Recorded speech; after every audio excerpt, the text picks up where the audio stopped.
Thank you. Continuing coverage now on Governor Greg Abbott's executive order that designated cartels as terrorists in the state of Texas. CBS7's Tyler Poglitsch met with Terrell County Sheriff and the Terrell County Judge, who neighbor the southern border, to see how they make sure fentanyl doesn't reach our area. Tyler?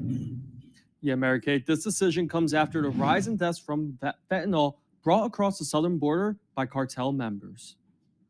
We're seeing every week, every month, record-breaking seizures. The DEA classifies fentanyl as a man-made drug that's 50 times more powerful than heroin and 100 times more powerful than morphine.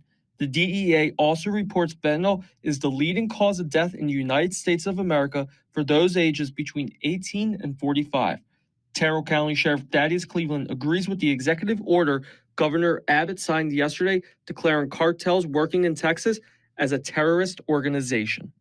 Their weapons, and when I say weapons, I'm not talking about firearms. Their weapons are fentanyl, methamphetamines. They're dangerous drugs. They're able to cause a diversion, to occupy Border Patrol agents by having to handle these large groups while they smuggle their weapons, these drugs. Fentanyl poisoning can happen even if the person doesn't think they are taking the drug. Sometimes it's disguised to look like your normal painkiller, or it could be laced into cocaine or marijuana. It can also be disguised as something as simple as a Pez candy. Fentanyl can be disguised to look like sidewalk chalk that children would play with. Fentanyl comes in colors that looks like something that would be like a Pez candy or some kind of a candy. Fentanyl can be disguised in a variety of different ways. Last week, Cleveland was in Washington, D.C., where he spoke at an event for the Lost Voices of Fentanyl. He says the event was powerful. They look like you or me. They're parents, just like parents that we attend football games with. These kids that are being poisoned by the fentanyl and by the other narcotics they look like my kids.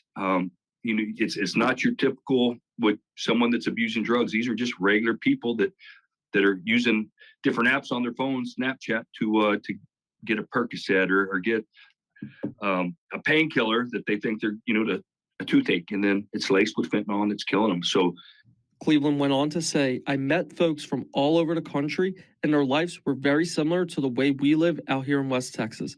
Hearing their stories was heartbreaking because their kids are not different than our kids. It made me think of what ways to expand the message out here in West Texas. Abbott also sent a letter to President Biden and Vice President Harris demanding that they classify Mexican drug cartels operating Texas as terrorists. For CBS 7 First Alert News, I'm Tyler Poglitsch.